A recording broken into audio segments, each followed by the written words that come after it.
The kettle isn't boiling yet, and already my hands know something my mouth hasn't agreed to say.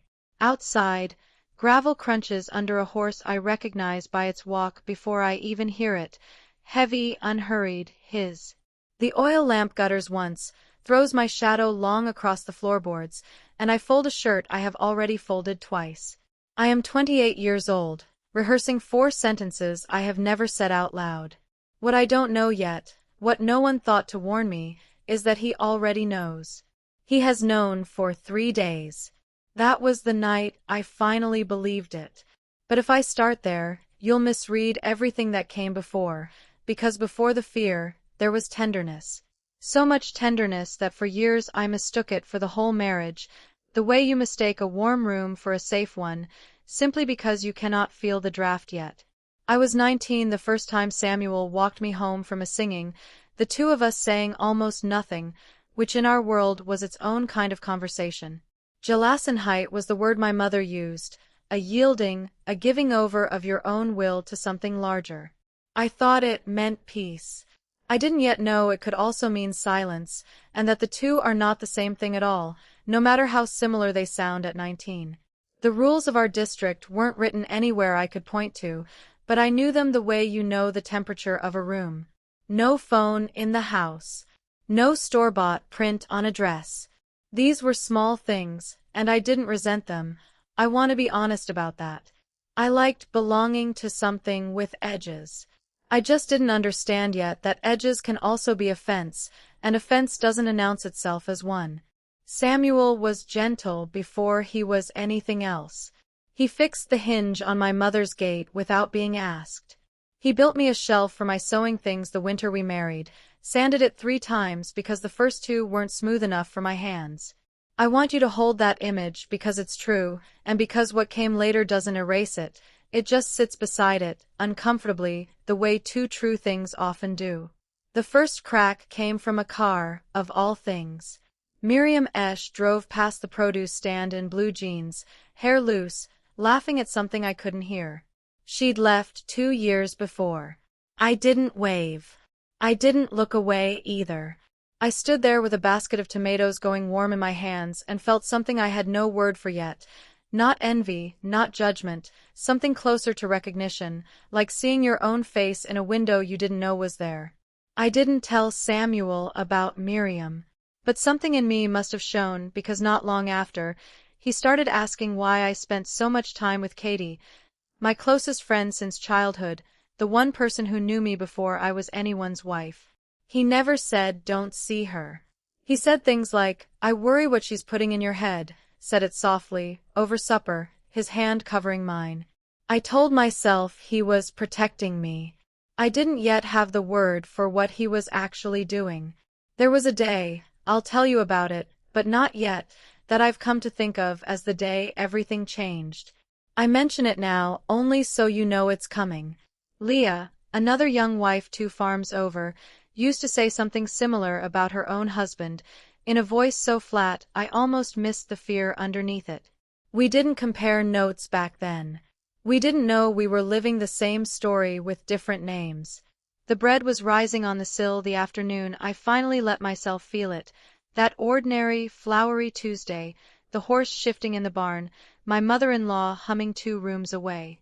Life went on being beautiful even as something underneath it had already started to shift. That's the part no one prepares you for, how normal the danger can look, how much it can smell like fresh bread. That evening, an elder mentioned to Samuel, in front of me, that a wife's doubts were the devil testing a household's Gelassenheit. Samuel didn't argue. He just nodded, once, and looked at me a beat too long. I understood, without a single word being spoken to me directly, that staying quiet had just become harder than staying at all. I'm Aria, this is Aria Amish, a quiet place for women who left, almost left, or are still deciding. I'm not performing my life for you, I'm telling it true, the way I'd tell a friend at midnight. If this feels familiar, stay, and tell me in the comments what you were never allowed to ask. The isolation didn't arrive all at once. It arrived the way water finds a crack, patient, unhurried, certain. Katie stopped coming by on Thursdays, and when I asked why, she looked at the floor and said her husband thought it best, for now. For now stretched into months. My own mother began visits with a Bible verse instead of a hello, something about wives and submission, delivered gently, as though she were handing me medicine rather than a warning. I understood later that Samuel had spoken to her first. At the time, I only understood that the room I'd grown up in no longer felt entirely mine. The letter came in October. I won't pretend I've forgotten the date. The 12th, a Tuesday, cold enough that my breath showed in the barn. It was from my cousin in Ohio, who'd left 3 years before and built a small life there, sewing for an English shop. Samuel had read it before I did. He told me plainly, without anger, that he thought it best I not write back, that her path wasn't one I should let myself imagine walking. I remember the paper felt thinner in my hands after that, as if his reading it had used something up. Leah's leaving is the part one still think about most. She went in March, took nothing but a bag and her daughter, and for 3 days no one in our district spoke her name at all, as though silence could undo a decision. Her husband stood at church the following Sunday and asked the congregation to pray for her soul, not her safety. I watched the women around me nod, and I understood, finally and completely, what Meidung really meant. It wasn't only the shunning of one woman. It was the lesson every other wife was meant to take from watching it happen. That was the meeting Samuel arranged for me 2 weeks later, with 2 elders, my parents and him, all seated around our own kitchen table like it was any ordinary supper. No one raised their voice. No one needed to.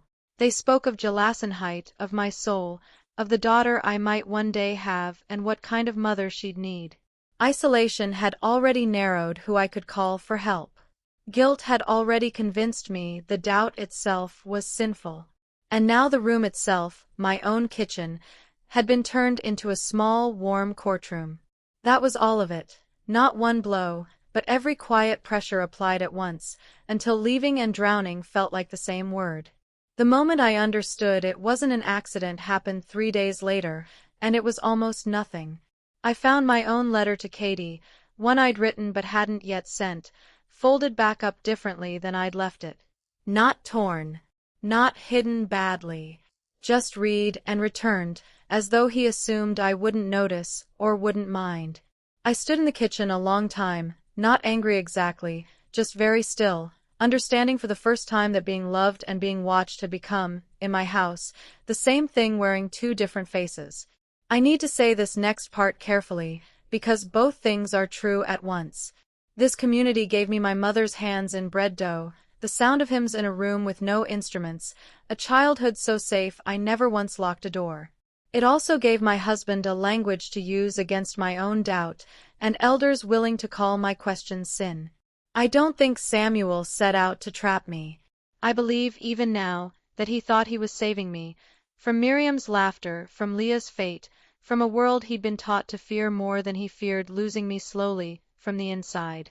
If you've ever loved someone who used that love like a hand on the back of your neck, gentle until you tried to turn around, I don't need to explain the rest to you. You already know how quiet it can be. You already know it doesn't always look like the word we're taught to use for it. Tell me, if you want, in the comments, what was the moment you first felt watched instead of loved? I read every one. I left in the spring, on a Tuesday again, though I didn't plan it that way. I think about Samuel sometimes, sanding that shelf 3 times, and I let both things sit beside each other without asking one to erase the other. These days I keep a small lamp on my own sill, and some nights I light it for no reason at all, just because I can, just because it's mine.